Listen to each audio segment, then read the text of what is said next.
Belajarlah dari Cina, bagaimana mereka menjaga keseimbangan antara masa lalu dan masa depan. Perjalanan ini menyoroti jejak sejarah perdagangan jalur sutra yang terjalin antara Cuanzhou dan Indonesia. Museum Persuratan Perantauan menyimpan arsip surat dengan tokoh Indonesia, Presiden Soeharto, kemudian menelusuri bukti porselen kuno yang ditemukan di Tuban, dan hubungan perdagangan yang telah lama terjalin oleh Tiongkok dan Indonesia yang semua berada di studio keramik Dohua. Selain sebagai pusat perdagangan, Cuanzhou juga jadi tempat berkembangnya agama Islam, Buddha, Taoisme, dan Kristen Nestorian. Di video ini, kita bakal melihat tempat-tempat bersejarah dan fakta menarik lainnya di Cuanzhou. Cuanzhou, kota di Provinsi Fujian, Cina, adalah salah satu kota yang memiliki pelabuhan legendaris jalur sutra maritim yang pernah menjadi pusat perdagangan dunia pada abad ke-10 hingga ke-14. Warisan sejarahnya tetap hidup. Kini Cuanzhou diakui UNESCO sebagai World Heritage Site karena perannya di jalur sutra maritim. Jadi, untuk melihat sejarah Cina dari sudut pandang kota pelabuhan yang multikultural, Cuanzhou tempatnya.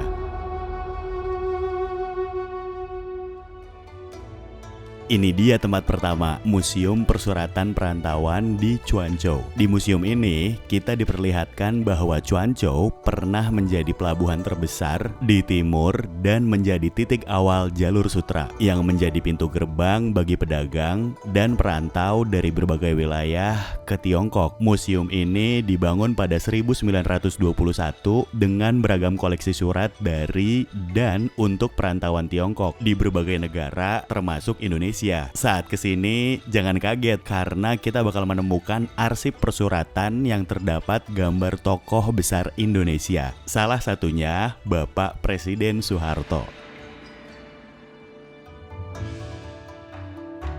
Selanjutnya, ini adalah Gunung Qingyuan. Gunung yang dikenal sebagai situs keagamaan bagi masyarakat Cuanzhou karena di kaki gunungnya berdiri beberapa kuil Taois dan Buddhis. Salah satu ikon Gunung Qingyuan adalah patung raksasa Laozi, pendiri Taoisme. Patung ini dipahat dari batu granit dan menjadi salah satu yang terbesar di Tiongkok. Di kawasan ini juga terdapat lebih dari 600 prasasti batu dan 9 patung batu besar yang beberapa juga menjadi situs warisan dunia UNESCO.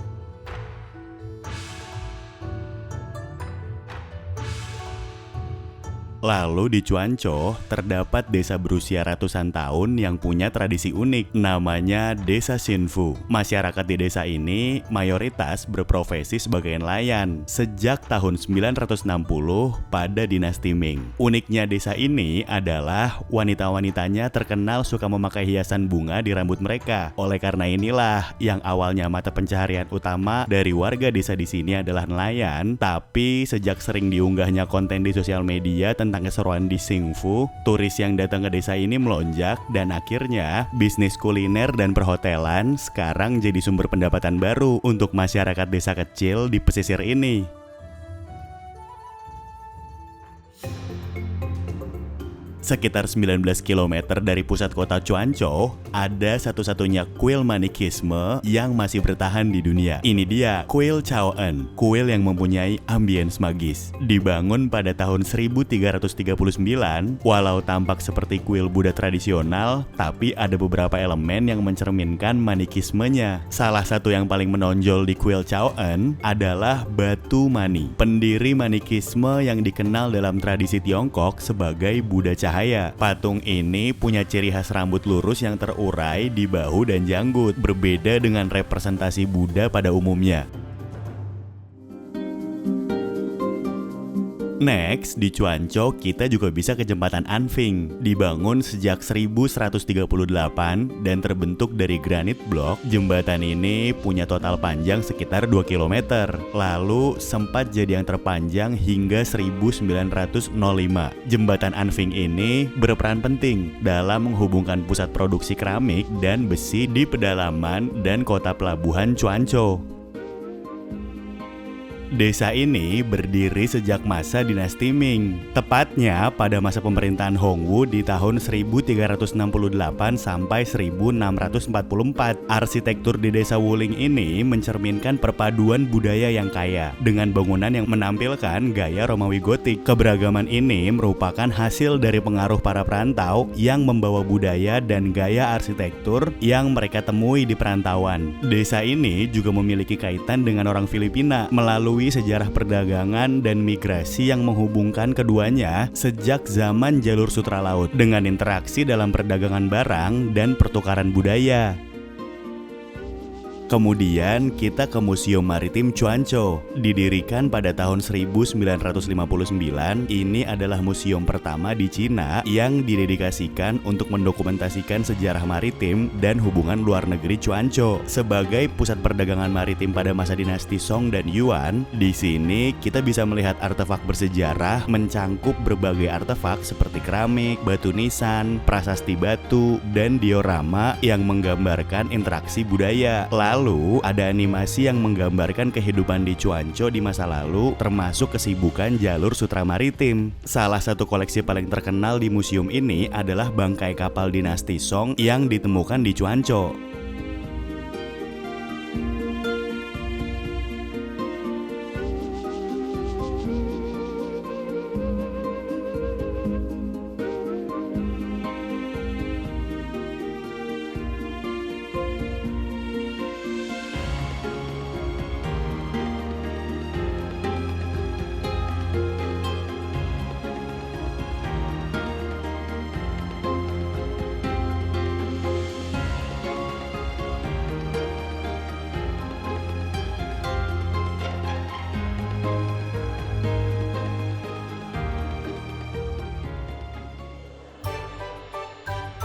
Nah, ini salah satu saksi bisu sejarah masuknya Islam ke Cina, Masjid Cincing. Masjid yang dibangun sejak 1009 Masehi ini punya arsitektur yang ikonik banget. Ada kaligrafi dan pilar-pilar yang buat masjid ini tampak cantik. Di dalam masjid terdapat prasasti kuno dengan tulisan Arab dan Cina yang mencatat sejarah keberadaan komunitas Muslim di Cuanco sejak abad ke-11.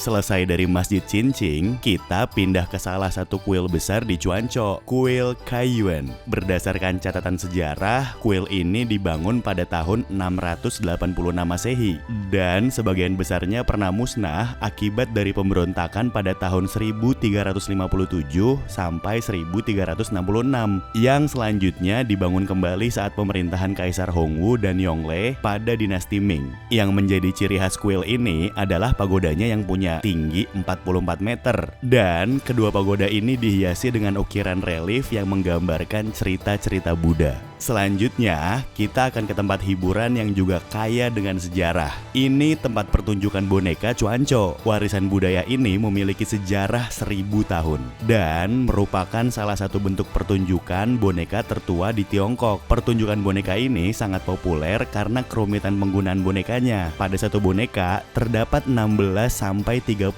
senar. Selain itu, di sini juga jadi tempat pertunjukan handball performance yang biasa dimainkan oleh wanita yang mempunyai keahlian bermain mangkok keramik di tangannya dan menghasilkan sebuah instrumen musik.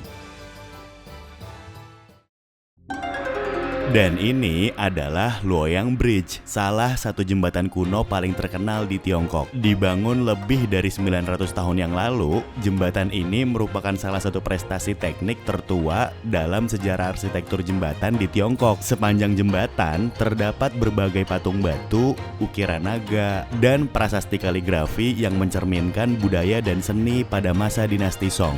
Di sini juga terdapat patung besar seorang Cai Xiang, insinyur yang memimpin dan merancang pembangunan Luoyang Bridge ini.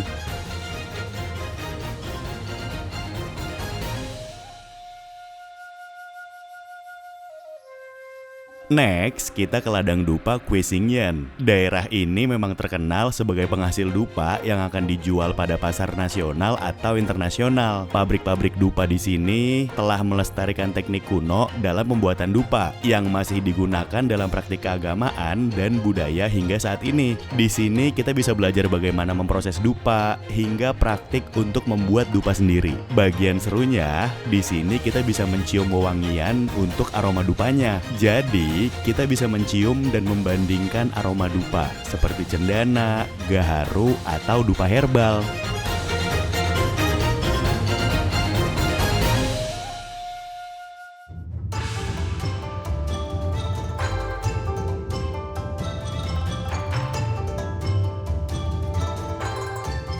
Selanjutnya kita ke Kwising Rock, tempat terpadu untuk belajar bela diri di Chuancho.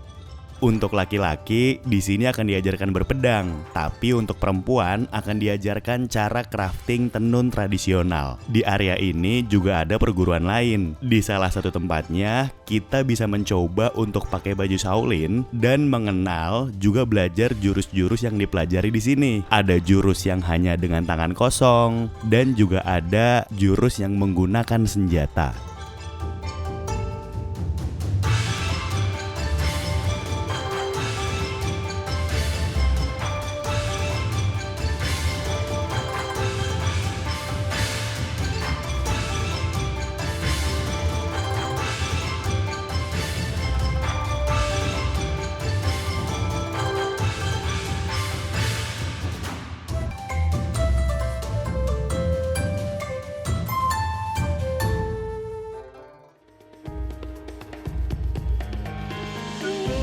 Terakhir, kita akan ke surganya para seniman, kolektor, dan wisatawan pecinta seni. Ini dia, Studio Keramik Dohwa. Selain terdapat keramik, di sini juga banyak porselen yang taksiran harganya bisa mencapai miliaran. Di studio ini juga ada diorama dan animasi yang memberitahukan tentang di mana letak ditemukan porselen dan di mana sekarang porselennya berada. Salah satu porselen dari Tiongkok ini ada yang diletakkan di Monas. Dan di sini ada porselen putih dari dinasti Song dan Yuan yang dulunya digali dan ditemukan di Pulau Jawa, tepatnya di Tuban. Ini adalah salah satu bukti bahwa dahulu ada pertukaran perdagangan yang makmur yang berlangsung lama antara Tiongkok dan Indonesia.